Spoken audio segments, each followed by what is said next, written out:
said she changed. She said he never saw her. But beneath all the arguments, beneath the betrayal, beneath the silence that grew like mold between them, there was one unspoken truth. She never existed. Not the way he imagined her. Not the way he loved her. What collapsed wasn't just a relationship. It was a fantasy. And the man who suffers the most is not the man who's been lied to. It's the man who lied to himself. Arthur Schopenhauer didn't believe in fairy tales. He believed in suffering. And he believed the worst kind of suffering wasn't caused by women. It was caused by men who mistake their fantasies for reality. In this video, we're going to expose that fantasy. We're going to look at the raw, ruthless psychology Schopenhauer wrote about over 150 years ago and show why men don't fall in love with women. They fall in love with the version of her they created in their own mind. And the day she fails to meet that illusion is the day the dream dies and the man either awakens or collapses.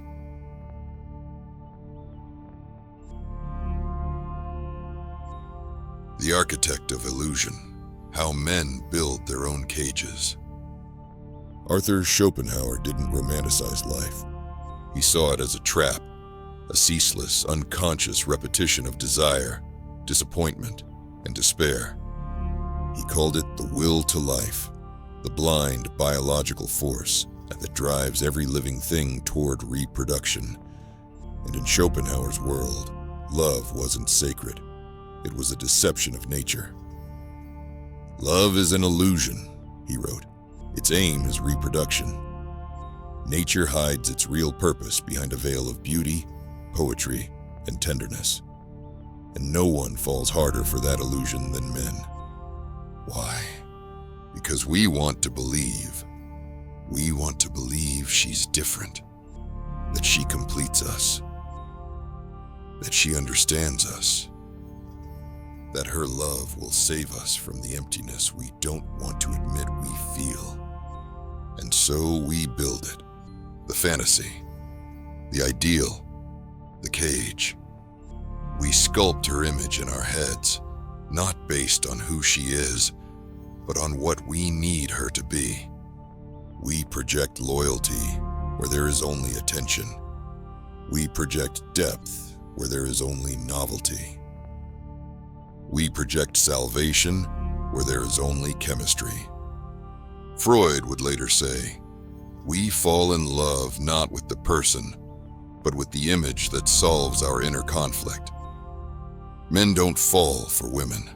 They fall for their own unconscious yearning, and women become the stage upon which that yearning plays out. The tragedy. When she fails the fantasy, when she acts like a human instead of a goddess, the man doesn't just lose the woman. He loses the illusion he had wrapped his identity around. This is why breakups can feel like death. Because something does die. Not her. Not the love.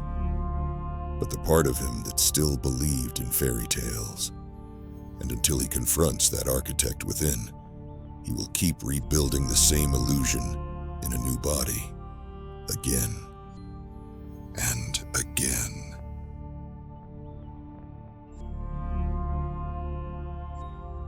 The female mask, projection, idealization, and archetypal confusion. She smiles. She listens. She seems to understand. You don't even know her yet, but you feel something. Something ancient. Something electric. And suddenly, without thinking, you're writing a story. About her. About you. About the life you might share. But what if that feeling has nothing to do with her? What if she's not a revelation, but a screen, a mirror, a mask, a silhouette upon which you've cast every unspoken need you've ever had. This is what Schopenhauer meant when he wrote, "What we call love is in most cases nothing but a projection of our own will upon another." You are not falling in love with her. You are falling into your own illusion. And this illusion has a name in Jungian psychology: the anima, the unconscious feminine archetype within every man. Carl Jung believed that every man carries within him an ideal image of the woman, built from childhood impressions, cultural mythology, unresolved emotions, and spiritual longing. And when a man meets a woman who vaguely resembles that internal figure, he doesn't just see her, he sees the one. The man falls, not for her, but for the dream she reflects. Jung, this is why the connection feels otherworldly. Because it is. It's not grounded in truth. It's not built on shared values or tested character. It's a possession, an archetypal confusion. She becomes the mother you never had, the goddess you prayed for, the muse you believed would save you from yourself. But here's the danger. The more you believe in the mask, the less you'll see the person beneath it. And eventually, reality will break through. She'll say something cold. She'll act with indifference. She'll disappoint your fantasy. And instead of adjusting your expectations, you'll say, "She changed." But she didn't change. She just stopped playing the role you cast her in. Throughout history, men have fallen for the mask. Helen of Troy launched 1,000 ships, not because she was divine, but because men believed she was.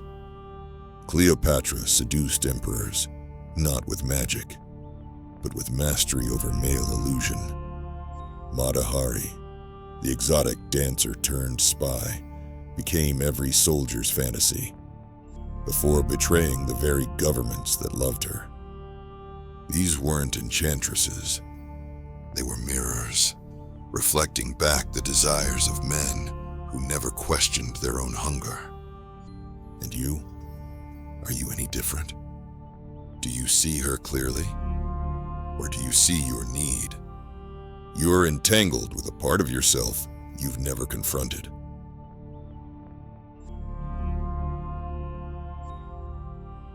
Romanticism is possession. Why the fantasy becomes an addiction. You thought it was love, but it wasn't. It was intoxication. It was possession. It was a neurological and spiritual hijacking disguised as romance.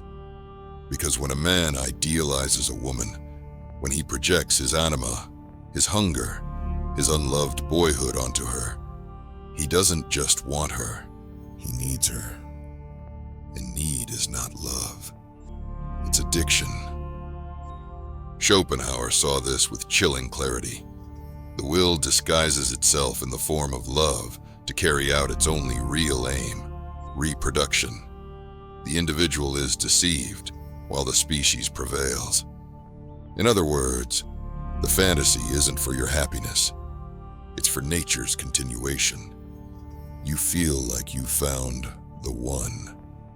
But what you've actually found is a biological mechanism covered in poetry. And that's where romanticism becomes dangerous, because it turns the woman into a solution, a cure, an escape from the void within you. You don't just want her body. You want what her presence promises, to be finally understood, to be chosen, to be saved. You think it's passion, but it's dependency. And the deeper you go, the more you become obsessed, not with her, but with how you feel around her. And that feeling is a drug. Neuroscience confirms this. Early-stage romantic infatuation lights up the same brain centers as cocaine. Dopamine floods your system. Rationality collapses. You begin to confuse intensity with intimacy, drama with depth, chaos with chemistry, and slowly, you abandon your standards. You tolerate disrespect because it feels real. You sacrifice purpose for presence. You bend to avoid losing the high. And like any addict, you start chasing the version of her that gave you your first hit. Even when she's gone, even when she's changed, even when she's hurting you. This is not love, it's possession. You are no longer acting, you are being acted upon. Romanticism at this level isn't noble. It's an escape from yourself. Carl Jung warned, people will do anything, no matter how absurd, to avoid facing their own souls. And what better distraction than a woman who looks like salvation?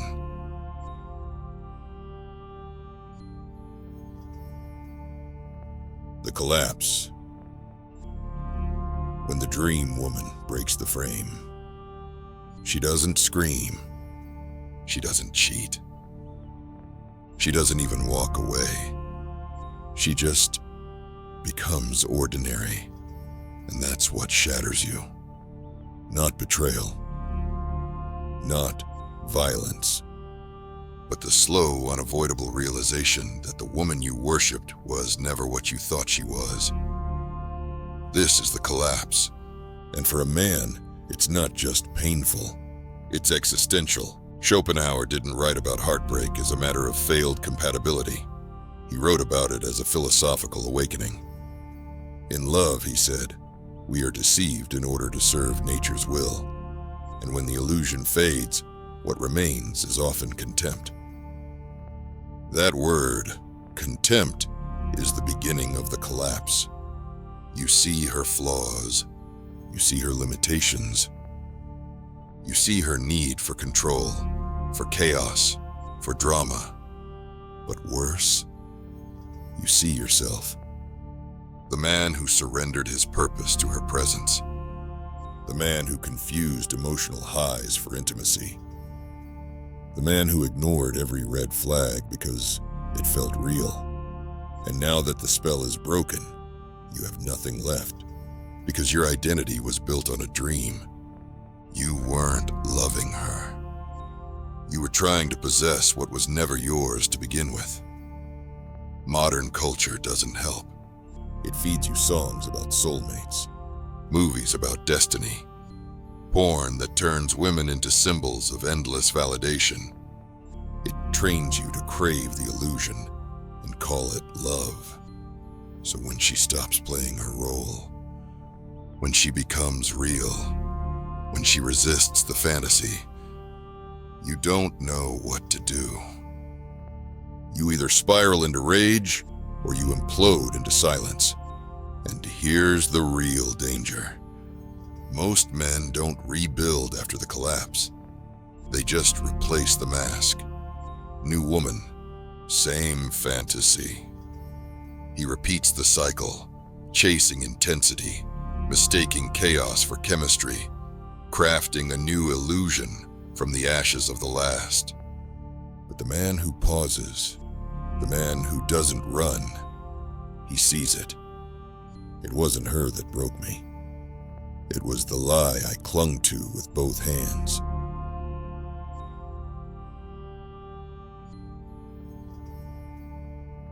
The mirror of the mother. Why men repeat their childhood hunger. You think you're choosing her, but you're not. You're reenacting something. The way she ignores you. The way she praises you. The way she becomes your everything and then pulls away.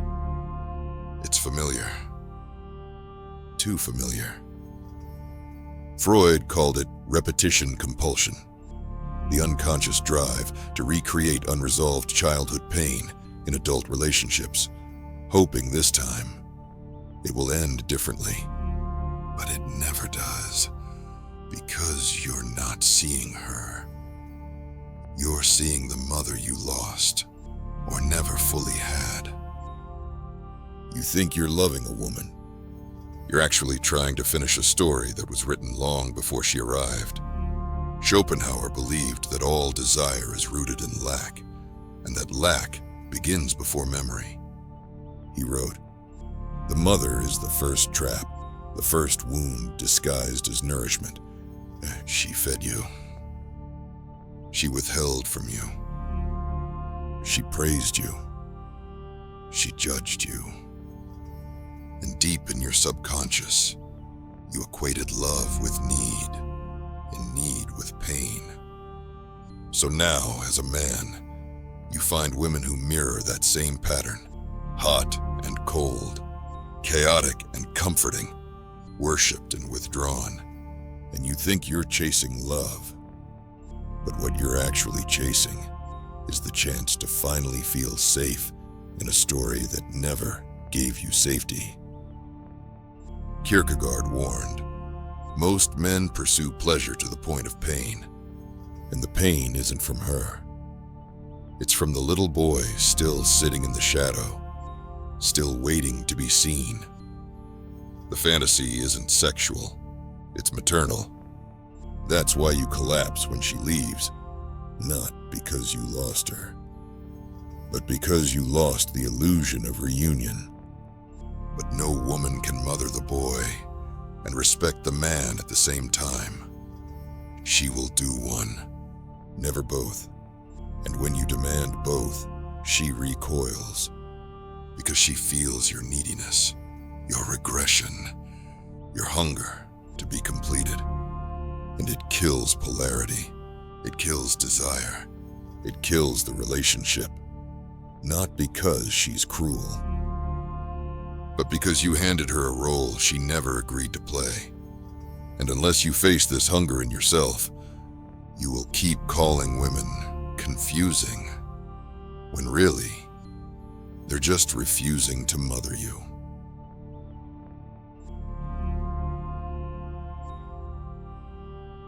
The breaking point, from dream to despair or awakening, every man reaches it. The moment where the illusion no longer holds, where the high fades, the mask falls, and he's forced to see, not her, but himself. This is the breaking point, and it is not gentle. It is not cinematic. It is not noble. It is raw. It is humiliating. It is necessary. Schopenhauer believed that only suffering could reveal the truth. To desire is to suffer, he wrote, and to awaken is to renounce. This is when you see it all. Every lie you told yourself, every red flag you ignored, every standard you abandoned just to feel chosen. And it hurts. Not because she hurt you, but because you abandoned you. Jung called this the night sea journey, the descent into the unconscious, where the man confronts his shadow and finally sees what he's been running from. No tree can grow to heaven unless its roots reach down to hell. Carl Jung. This is your hell, the broken illusion, the shattered ideal, the realization that she can't save you and never could. You have two choices: collapse into despair or awaken into sovereignty. Most men choose the first. They become bitter. They resent women. They become red-pilled, black-pilled, poisoned. But bitterness is just another mask, another illusion, because it still centers her. It still blames her. It still refuses to face the man in the mirror. But a rare few, they choose the second. They awaken. And that awakening doesn't come through books or advice. It comes through loss. The loss of illusion, the loss of false identity, the loss of hope that someone else will complete you. It feels like death, and in a way it is. The death of the boy, the death of the addict, the death of the fantasy. But in its place, something is born. Self-authorship, masculine clarity, the refusal to collapse ever again. You no longer seek to be chosen. You no longer fall for the dopamine spike. You no longer ask women to mother the parts of you you haven't owned. You become a man, not because you found love, but because you found yourself, alone, tested, clean. He who has overcome his fears, said Aristotle, will truly be free. And fear is what held the fantasy in place. Fear of abandonment, fear of loneliness, fear of your own insufficiency. But when you face those shadows, when you name them, they lose their grip.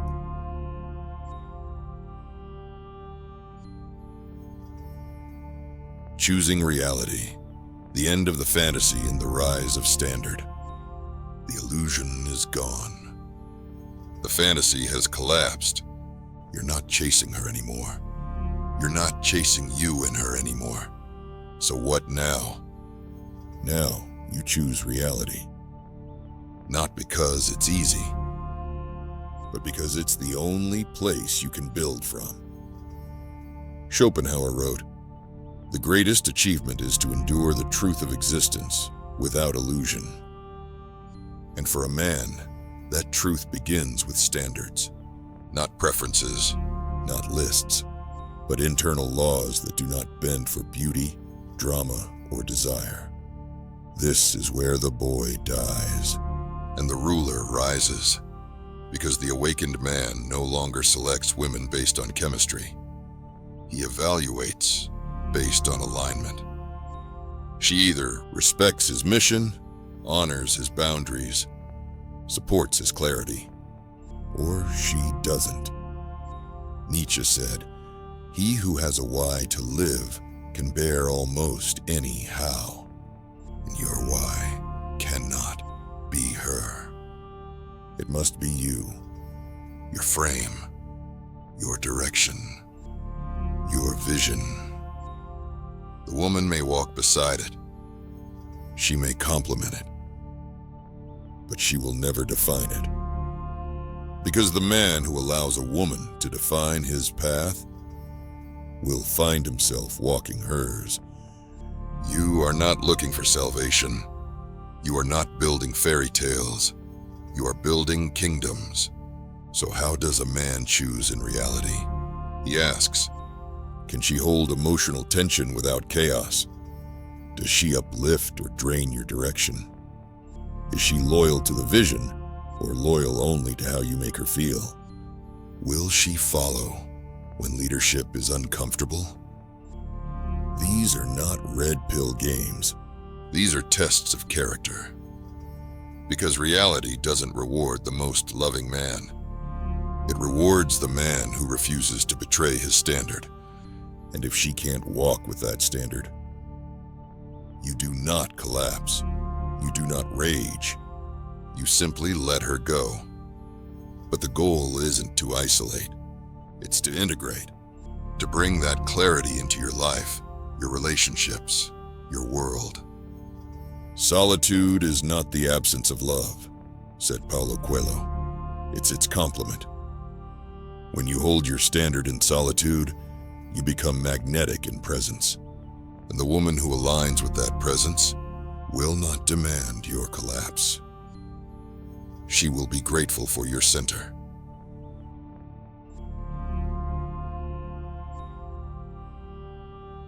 The woman isn't the problem. The illusion is. She didn't lie. She didn't betray you. She didn't ruin you. You did. Not by loving her, but by loving the version of her that never existed. He who seeks salvation in the arms of a woman, Schopenhauer warned, will find only the mirror of his own misery. You were never chasing her. You were chasing your reflection. And now that it's cracked, you have a choice. Do you rebuild the same fantasy with a different face? Or do you finally wake up from the story entirely? Because the man who awakens no longer blames women, no longer falls for masks, no longer apologizes for seeing clearly. He doesn't hate the feminine. He doesn't avoid connection. He simply refuses to kneel to illusion. He chooses himself. And from that center, he builds everything else. This is not about detachment. This is not about fear. This is about reverence for reality. The woman you once called your dream was never the danger. The dream was. So if this woke you up, leave a comment below. I kill the fantasy. Subscribe, because in the next chapter, we go deeper to unravel Nietzsche's forbidden insight into female power. The world doesn't need another romantic. It needs another ruler.